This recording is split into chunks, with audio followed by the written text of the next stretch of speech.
A church full of grace. The News Church. 우리 오늘 이 말씀으로 나눌 은혜의 제목이 성장한 사람. 성장한 사람이에요. 어른이란 얘기예요. 어른.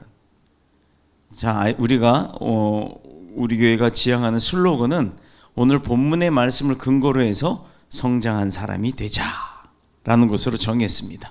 우리 오늘 주보가 바뀌었죠?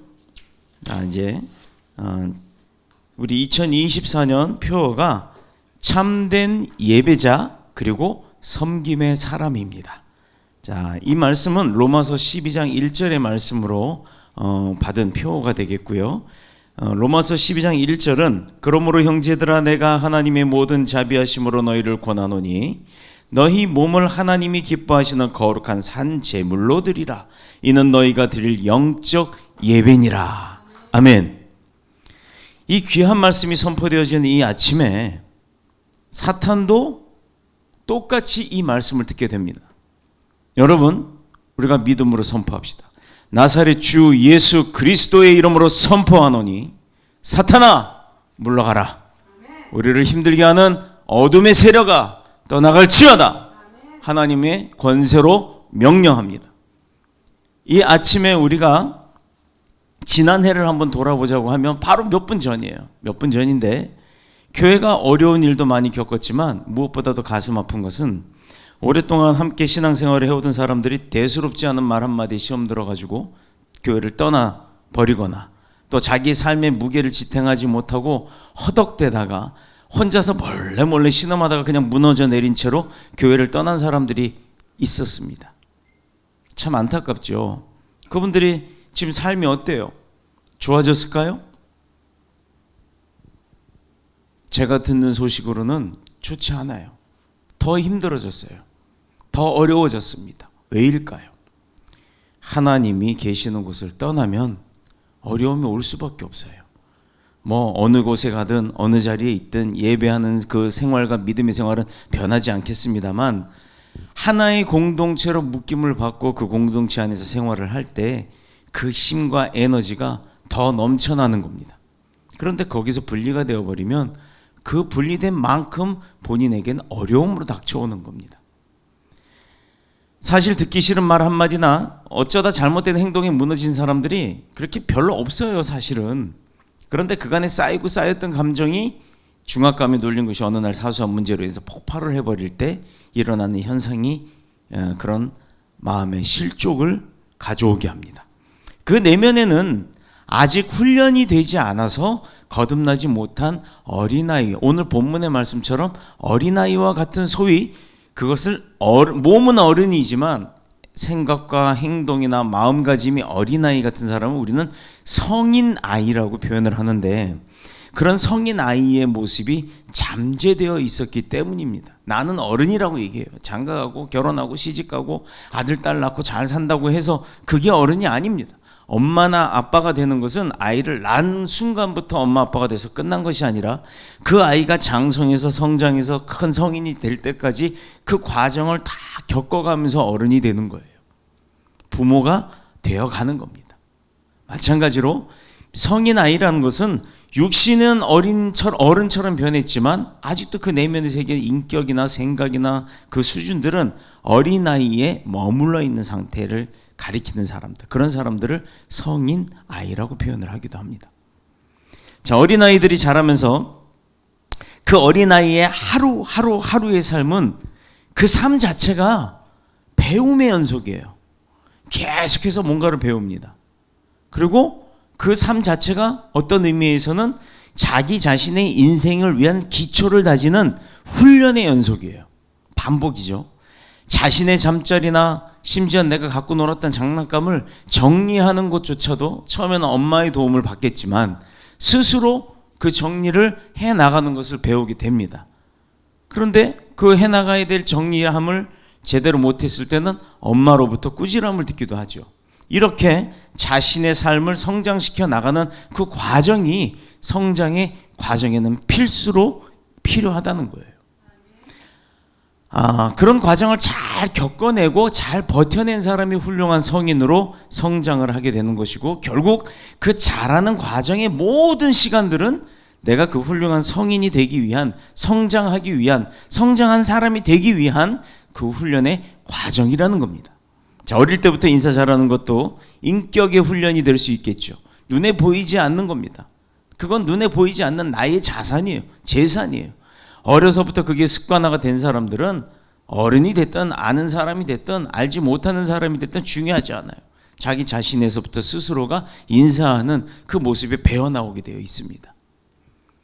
그런데 이런 사소하게 보이는 그런 삶의 일부분조차도 제대로 훈련받지 못했거나 제대로 훈련이 되지 않은 사람들의 그 모습을 보면요, 그 상태로 사회에 진출을 했을 때 보면 우리가 어떤 말을 하죠? 어떤 생각을 하죠? 교회 안에도 보면 가끔 그런 분들이 있어요.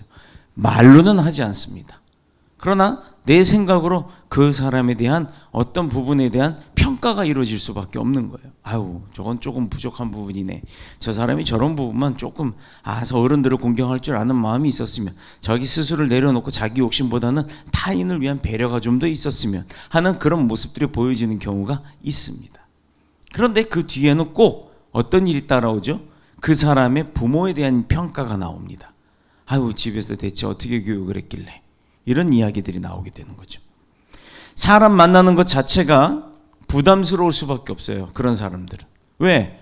처음엔 좋은 것 같았지만 만나면 그 교제가 지속되면 지속될수록 사람들로부터 배척을 당하는 경우가 많기 때문입니다. 사회생활 자체가 결국에는 스스로가 고통을 자초하게 되는 거예요. 심각한 경우엔 내가 왜 그렇게 사람들로부터 배척을 당하는지조차를 모르고 살 때가 많다라는 겁니다.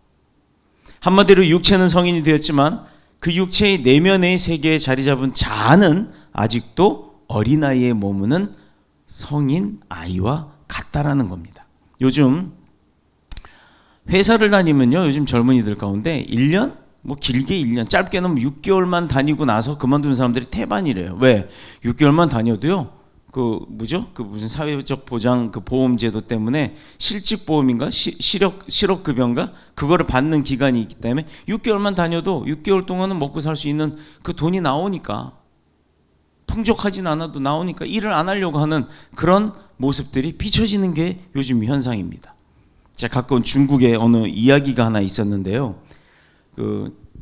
인터넷에서 본 내용인데, 중국의 어느 지역의 우체국이 사랑의 편지라는 것을 받는답니다. 그걸 보내주는 서비스가 있대요. 그런데 그 사람들이 결혼할 때 그 사랑의 편지를 보내면 우체국에서 보관을 한답니다. 바로 주진 않는데요. 아니 우체국에서 우표만 붙이면 그냥 바로 나가면 그 다음 날이면 갈 텐데 7년이라는 시간을 보관을 한다고 해요. 7년이라는 시간 동안 보관을 했다가 7년 후에 그 우편물, 사랑의 편지를 보내준답니다. 이거 뭐야? 게을른 것도 아니고. 내가 지금 보낸 서로에게, 아내에게, 남편에게 보낸 편지를 왜 결혼할 때 쓴 그 기쁜 마음으로, 사랑하는 마음으로 쓴 편지를 7년씩이나 묵혀뒀다가 배달을 할까? 결혼 생활 7년쯤 하면요, 뭐라 그래요? 그런 거. 나태기? 권태기? 우리는 그런 걸 안 겪어봐서 몰라요. 권태기라는 게 생겨난다고 합니다. 뭔가 마음에 안 들고 뭔가 좀 짜증도 나고 뭔가 이렇게 싫어지는 모습도 보여지고 하는 그런 때가 온답니다. 그런데 그 권태기에 들어갈 때쯤 그 첫사랑을 기억하라고 처음 결혼할 때 썼던 그 편지를 7년 만에 배송을 해준다는 거예요. 그럼 그 편지를 봤을 때 찢어버리겠어요? 읽지도 않고? 그게 아니죠. 읽어보면서 맞아, 내가 처음에 이런 마음이었었지. 초심으로 돌아갈 수 있는 그런 이벤트성 그 편지를 보내주는 사역을 감당하는 우체국이 있다고 해서 이슈가 됐던 내용을 제가 본 거 있습니다. 자, 그런데 사회자의 말이 일본에서는 이 7년이라는 게 너무 길대요. 그래서 3년이 좋다는 거예요. 3년. 가까운 일본은 3년 만에 그 편지를 보내주는 그 일들을 한다고 합니다. 왜냐하면 그 사이에 이미 이혼하고 서로 남남이 될 수도 있었기 때문에 어디로 갔는지 뿔뿔이 흩어져 버릴 수도 있기 때문에 급한 성격들인 사람들이 많으니까 7년까지 못 버틴다 이거예요. 와, 그래도 중국은 좀 묵직한 거예요. 7년이나 버티니까. 일본은 한국은 어떨까요? 한국은 1년이나 버틸까요? 이거 참 심각한 문제죠. 왜 그러냐면 이처럼 지금의 세상은 물건만 불량품이 아니라 훈련되지 못한 성인 아이와 같은 사람들이 세상에 나와서 자기가 주인 노릇을 하려고 하기 때문에 그 사람들도 물건이 불량품인 것처럼 사람이 불량품의 삶을 살고 있다라는 거예요. 그러나 하나님은 그 어떤 사람도 그 어떤 누구도 불량품으로 만들지 않으셨어요. 때로는 몸이 불편하게 태어난 사람들도 있습니다. 그러나 그 사람은 그 사람 나름의 역할로 하나님이 창조하신 겁니다.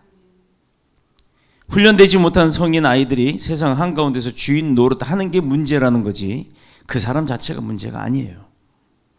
본문의 말씀을 보면 단 한 구절의 말씀 속에 어린아이라는 단어가 무려 4번이나 반복해서 나옵니다.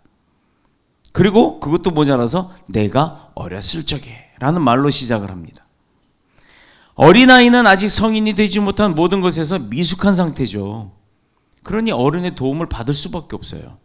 말하는 것이 어린아이 같고 생각하는 게 어린아이 같고 느끼는 것이 어린아이가 같다고 했습니다. 삶의 모든 것이 아직 단순하고 유치하고 미숙한 상태라는 거예요. 아직 모자라는 거예요. 몰라서 그런 거예요. 몰라서. 유치하기도 하고 미숙하기도 하고 모든 것이 완전하지 못하기 때문에 불완전한 거예요. 지켜보는 사람도 불안한 거예요. 내 아이가 완전하지 못한데 아이 혼자 밖에다 내놓을 수 있는가요? 지나가는 차에 사고가 날 수도 있을까 봐 불안. 그래서 할머니가 됐든 엄마가 됐든 아빠가 됐든 막 쫓아다니면서 넘어질까 막 안달안달 하는 거 아닙니까? 그런데 이 아이가 점점 성장이 하면서 그런 불안함이 점점 줄어든다는 게 현실이잖아요. 자, 그런데 이렇게 불완전한 사람들이 정치, 경제, 그 다음에 교육, 문화, 종교 이런 쪽에 쫙 퍼져서 각자 자기들이 주인 노릇을 한다고 생각을 한다면 그 사회는 정말 불안한 사회가 될 겁니다.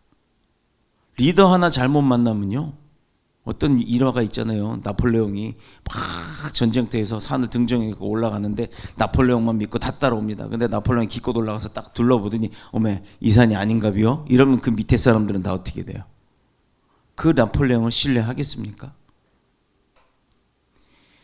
이렇게 불완전한 사람들이 주인 노릇을 한다면 그 사회는 정말 위험하고 불안한 사회가 될 수밖에 없습니다.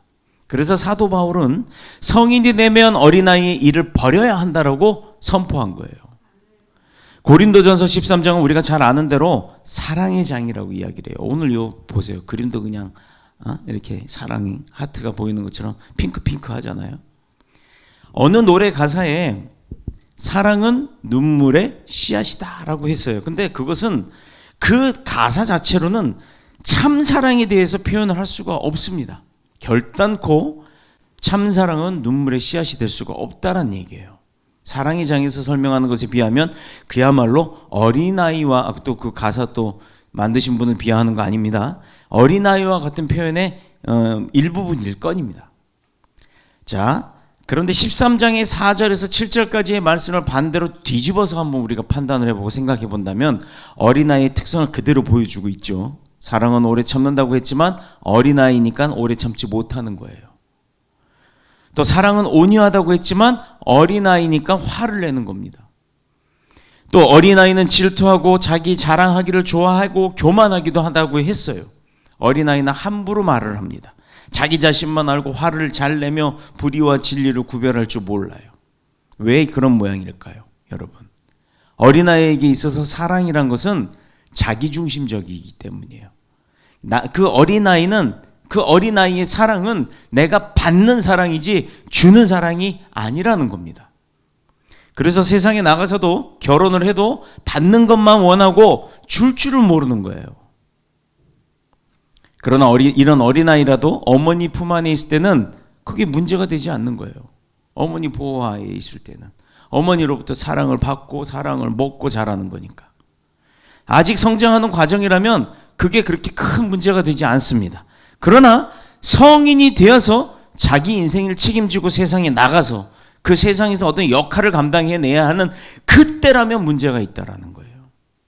그때까지도 내가 어린아이의 특성을 그대로 가지고 있다면 이거 문제 심각해지는 겁니다. 본문의 말씀을 보면 사도 바울도 어린아이 시절에는 어린아이처럼 행동했던 것을 우리가 알 수 있죠. 자, 그러나 성인이 되었다고 판단하고 생각이 되었을 때 어린아이의 그 모든 잘못됐던 습관들은 다 버려버렸다는 거예요.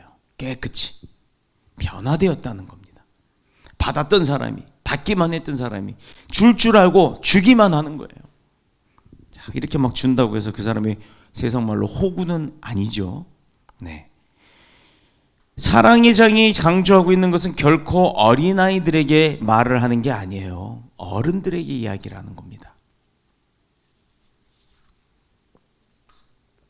성인이 되어서 세상에서 자기 역할을 감당해내야 되는 사람이 되었지만 아직도 어린아이의 일을 버리지 못한 사람들에게 하는 말이에요. 자, 그렇다면 이 지상교회 안에 있는 육체가 장성한 사람이 되었지만 아직 내면 세계는 아직도 어린아이의 수준에 머물러 있는 그런 소위 성인 아이들이 많이 있다라는 겁니다. 자, 그들이 교회 안에서 생각하는 것, 행동하는 것 얼마나 유치하고 단순할까요? 정작 고집은 세다면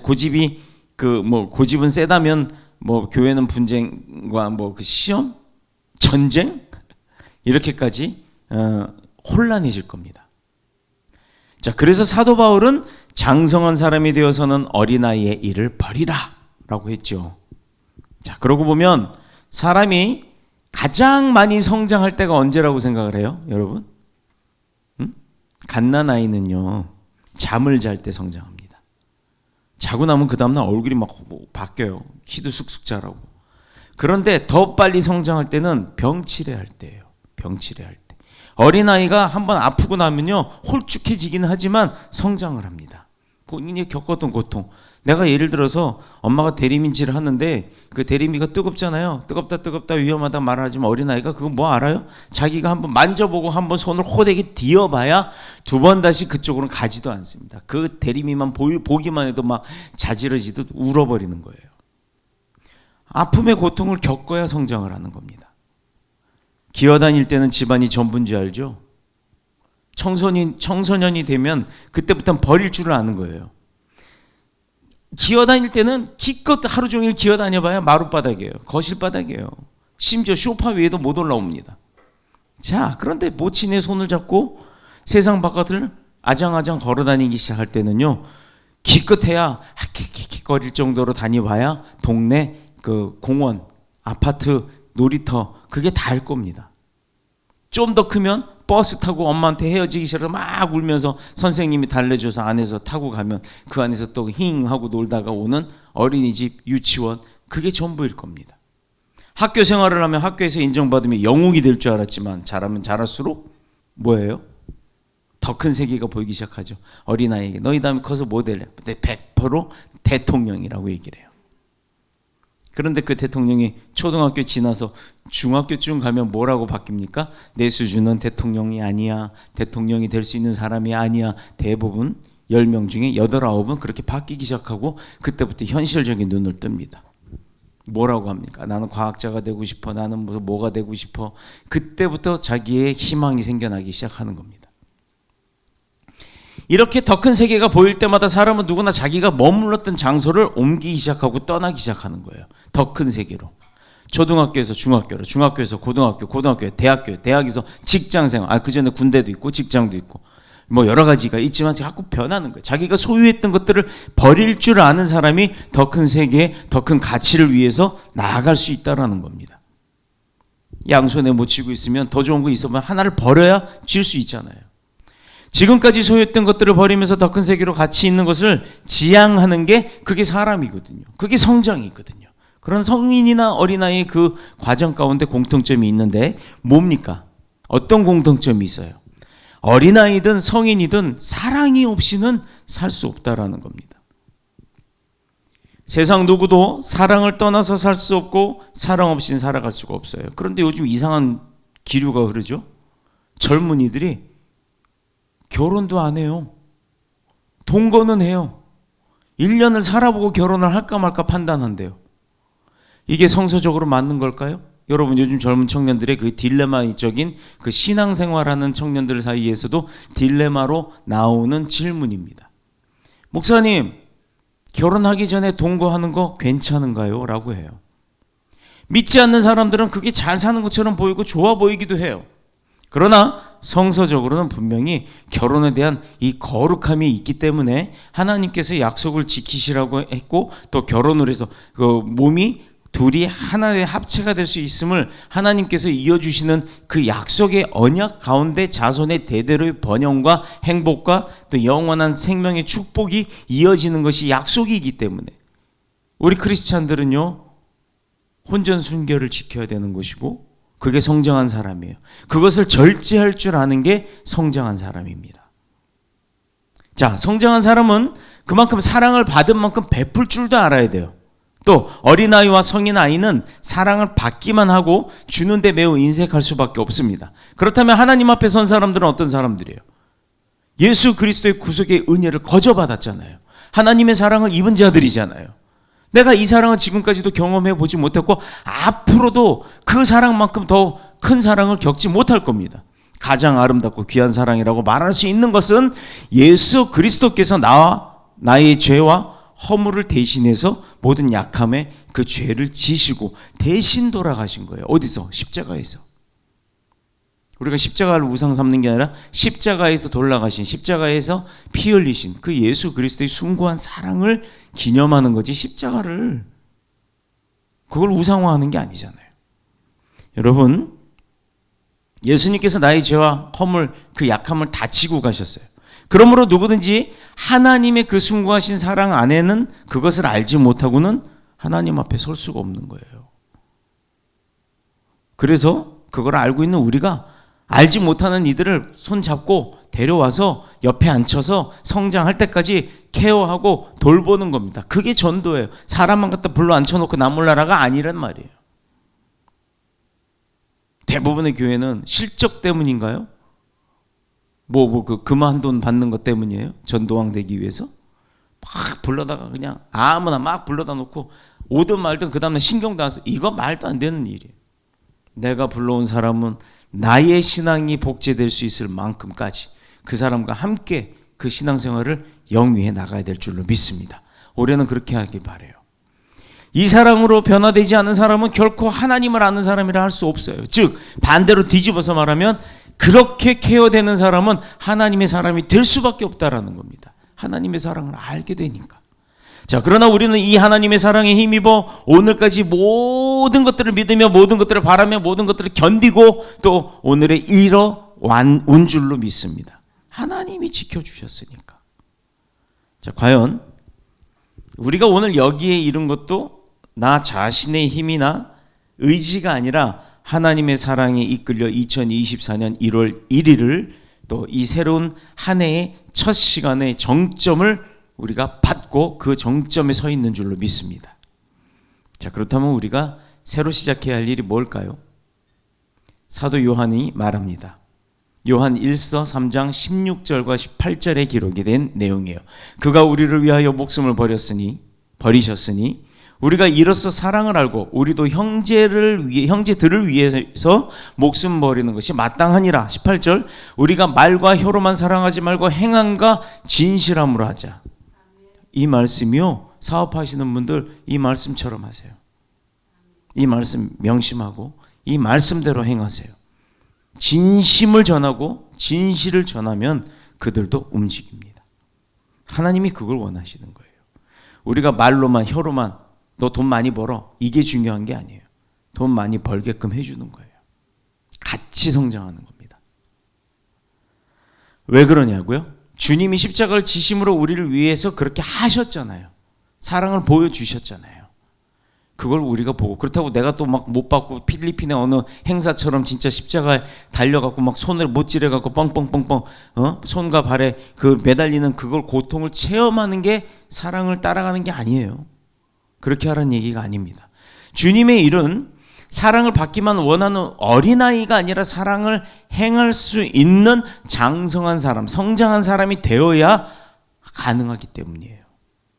어린아이 일을 버리면 우리는 주님을 닮아가는 성장한 사람, 사랑을 나누는 사람들이 될 줄 있는 줄로 믿습니다. 어린아이는 사랑을 독차지하려고 하지만 장성한 사람, 성인이 된 사람은요, 사랑을 행하는 자예요. 우리가 받는 이 사랑이 말로만 하는 사랑이 아니라 영혼을 구원하고 능력을 행하고 또 그 능력 가운데 열매를 맺게 하는 그런 사랑의 결실. 새로운 한 해는 이런 사랑의 열매가 많이 맺는 행복한 한 해가 모두 되시기를 그리스도이신 예수님의 이름으로 축원합니다. 축복합니다. 기도하겠습니다.